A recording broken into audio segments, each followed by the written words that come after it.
स्वागत है एक बार फिर से आपका हमारे YouTube चैनल में। वीडियो को शुरू करने से पहले आपके लिए एक दो क्वेश्चन है। सबसे पहला क्वेश्चन यह है कि अलाउद्दीन खिलजी के समय चंदों का कौन सा राजा था। अलाउद्दीन खिलजी के समकालीन चंदों का कौन सा राजा था। याद भी कराया था आपको कि अलाउद्दीन खिलजी से ही याद कराया था आपको। दूसरा क्वेश्चन यह है कि चंदों का एक ऐसा राजा था तो पहली बार दिल्ली दरबार में गया था, उस राजा का नाम क्या था। उस राजा का एक सेना नायक था, उस सेना नायक के दोनों बेटों की आंखें जो है किसी ने फुड़वा दी थी। ठीक है, तो कौन सा जो शासक था जो दिल्ली दरबार में गया था, उसके शासक था, उसका एक सेना नायक था, उस सेना नायक की आंखें जो है किसी ने फुड़वा दी थी। सेना नायक के बेटों की आंखें किसी ने फुड़वा दी थी, तो उसका नाम आपको बताना है। तो चलिए शुरू करते हैं आपका आज का वीडियो। आज का जो वीडियो है वो भारती चंद से शुरू होगा। भारती चंद जो शासनकाल रहता है वो 1437 से 1477 तक रहता है। देखिए, भारती चंद चंदों का एक ऐसा राजा है जो पहली बार स्वतंत्र शासक की भांति व्यवहार करता है। इससे पहले के जो राजा थे वो राजा क्या थे, मांडलिक राजा हुआ करते थे, यानी कि वो नेपाल के जो डोटी थे उनके अधीन थे। लेकिन भारती चंद ने एक स्वतंत्र शासक की भांति व्यवहार किया। अब कैसे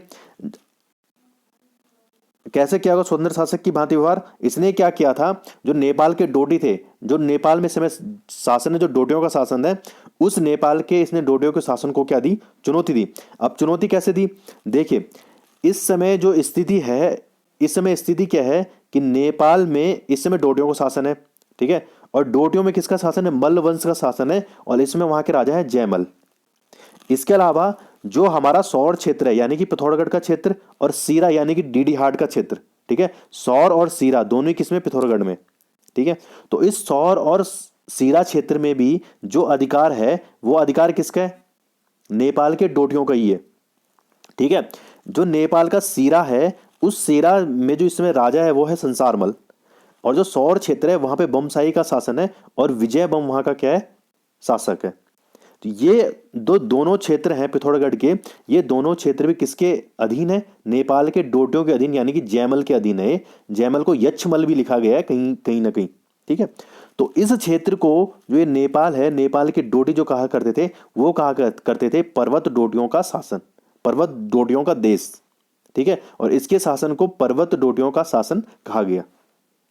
ठीक है, तो नेपाल के अंतर्गत कौन कौन से क्षेत्र हैं, सीरा और सोर क्षेत्र है, जो दोनों के दोनों कहाँ हैं, पिथौरागढ़ में। और जो यहाँ पे राजा जो राज कर रहे थे, उन राजा और उन राजाओं को कहा जाता रैका या राई राजा कहा जाता था। ठीक है, तो जब देखिए नेपाल में डोटियों के मलवंश या राजा जयदेव मल का शासन था। ठीक है, डोटी के जो मल हैं ने नेपाल के अतिरिक्त सीरा व सोर क्षेत्र पिथौरागढ़ के अंतर भी अपना अधिकार स्थापित किया था। इस क्षेत्र को उन्होंने क्या कहा, पर्वत डोटियों का क्षेत्र का। जो यहाँ पे जो मल्लों का शासन था, कहाँ पे, यहाँ पे जो मल्लों का शासन रहता है वो 9वीं शताब्दी से 14वीं शताब्दी तक रहता है।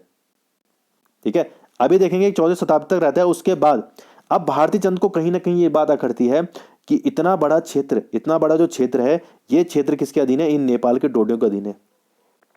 ऐसे में जो भारती चंद होता है, भारती चंद क्या करता है कि नेपाल के जो डोटी हैं, इन डोटियों के विरुद्ध युद्ध की घोषणा कर देता है। ठीक है, और जो ये जो सीरा क्षेत्र में जो इन मल्लों का जो प्राचीनतम ताम्रपत्र हमें मिलता है वो मिलता है साके का 1275 का। ठीक है, और ईस्वी किसमें, 1353 ईस्वी है। ठीक है, और जो सौर क्षेत्र में जो बमों का मिलता है, सौर क्षेत्र में क्या बम साई है, यानी कि विजय बम वहां का शासक है, उनका मिलता है हमें 337 ईस्वी, यानी कि 1259 साके का। ठीक है, अब इस क्षेत्र पर क्या है भाई, नेपालियों को अधिकार है, जिससे कहीं ना कहीं ये बात उसे आकर्ती है, किसको, भारती चंद को। और भारती चंद क्या करता है कि भारती चंद अपनी एक सेना बनाता है, और उस सेना में वो राज्य की समस्त जातियों को मिलाता है, और एक सुदृढ़ सेना की क्या करता है, स्थापना करता है। और जो है नेपाल पे क्या कर देता है, आक्रमण कर देता है। और जो नेपाल का शासक था जयदेव मल, उस जयदेव मल को क्या कर देता है, पराजित कर देता है। ठीक है, और इसे कम से कम होने में, इस युद्ध को जीतने में उसे कम से कम 12 साल लगते हैं। ठीक है, तो आप इसका स्क्रीनशॉट ले सकते हैं यहाँ पे, ये देखिए ये। ठीक है, भारतीय चंद के समय चंद राज्य की स्थिति क्या थी, नेपाल जो सीरा और सौर क्षेत्र किसके अधीन है, नेपाल के डोटियों के अधीन है। इसके बाद आप यहाँ पे स्क्रीनशॉट ले सकते हैं, इसे उतार सकते हैं अपनी कॉपी में। अब देखिए, जब ये 12 सालों तक जो है जयमल से क्या है युद्ध लड़ता रहा, डोडियों से युद्ध लड़ता रहा, तो उसमें क्या हुआ, बीच में जो उसके सैनिक थे, उस सैनिकों को कहीं ना कहीं परिवार की याद आने लगी। उन्हें क्या घर जाने के लिए क्या है छुट्टियां चाहिए थी। लेकिन जब युद्ध लड़ना था लगातार इतने सालों तक, तो क्या है जो भारती चंद है वो भारती चंद इन्हें क्या क्या नहीं देता है, छुट्टी नहीं देता है। ठीक है, छुट्टी नहीं देता है, और साथ साथ में इनका जो पारिवारिक जीवन है वो पारिवारिक जीवन भी आगे नहीं बढ़ पाता है। तो ऐसे में जो भारती चंद था वो भारती चंद इन सैनिकों को क्या कहता है कि आप बिना विवाह किए किसी भी महिला को अपने साथ रख सकते हैं।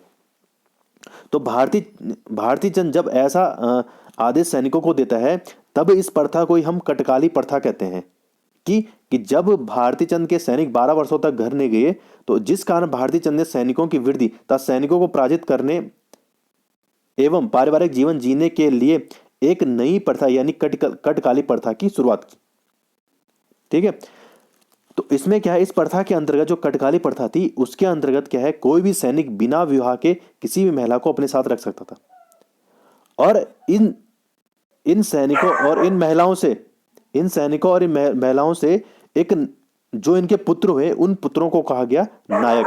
और यहीं से शुरुआत होती है, हमारी नायक जाति की शुरुआत होती है। ठीक है, तो कटकाली प्रथा की शुरुआत किसके समय हुई, भारती चंद के समय हुई।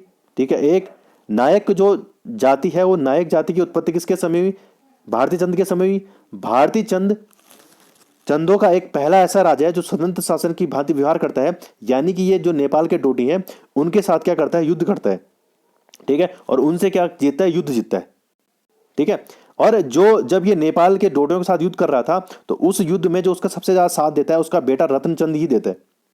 ठीक है, लेकिन क्या हुआ कि अब जो है स्वतंत्र शासन की भांति व्यवहार करेंगे आगे वाला राजा, तो जो इसका पुत्र होता है आगे वो क्या है 36वां राजा बनता है और क्या बैठता है, गद्दी पर बैठता है। तो इसका जो शासन रहता है वो 1477 से 1488 तक रहता है। लेकिन क्या होता है कि जो भारती चंद्र का एक पुत्र था रत्नचंद, ये क्या था, दयावान पुत्र था।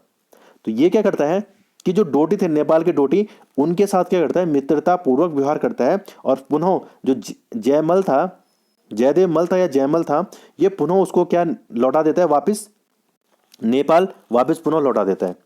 ठीक है, लेकिन जब इसको पुनः वापस लौटा देता है, तो जो जयदेव मल या जयमल का जो सेनापति रहता है नागपाल, वो नागपाल क्या करता है, इन दोनों के बीच में कहीं ना कहीं विद्रोह या आपसी क्या है गुटबाजी शुरू होने लग जाती है, या आपसी इनका तालमेल नहीं बन पाता है। ठीक है, तालमेल न बनने का कारण यही था कि जो नागपाल था, नागमल ने क्या कहा कि तुम एक क्या हो, कमजोर राजा हो, जयमल को, कि तुम एक कमजोर राजा हो और तुमने इतनी बड़ी जो शासन सत्ता थी नेपालियों की, उस शासन सत्ता को कहीं ना कहीं क्या है इन छोटे से चंदों के सामने अपना आत्मसमर्पण कर दिया।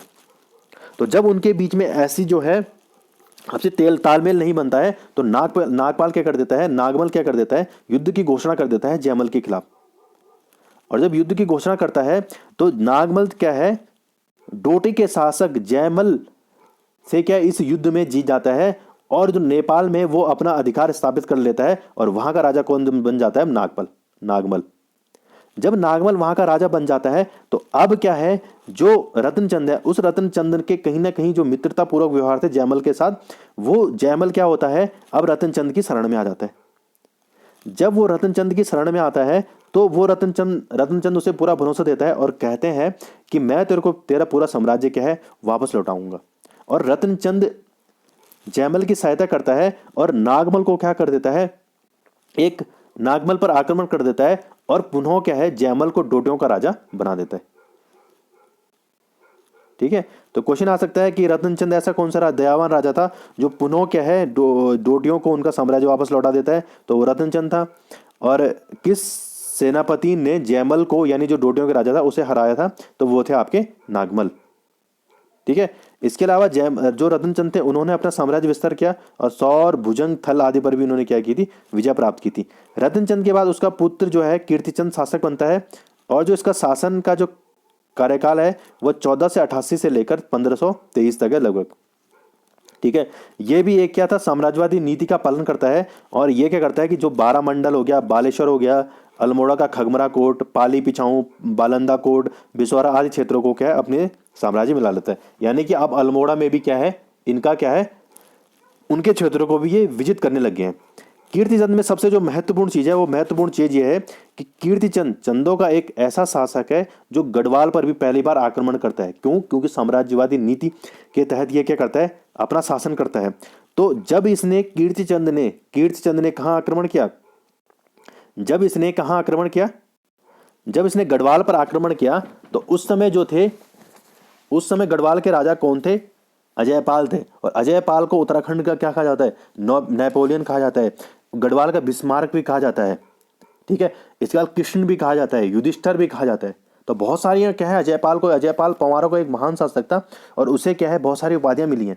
तो कीर्तिचंद क्या है, उस राजा पर आक्रमण कर रहा है जिसे क्या कहा जाता है, भारत का अशोक कहा जाता है, उत्तराखंड का नेपोलियन कहा जाता है, गढ़वाल का बिस्मार्क कहा जाता है।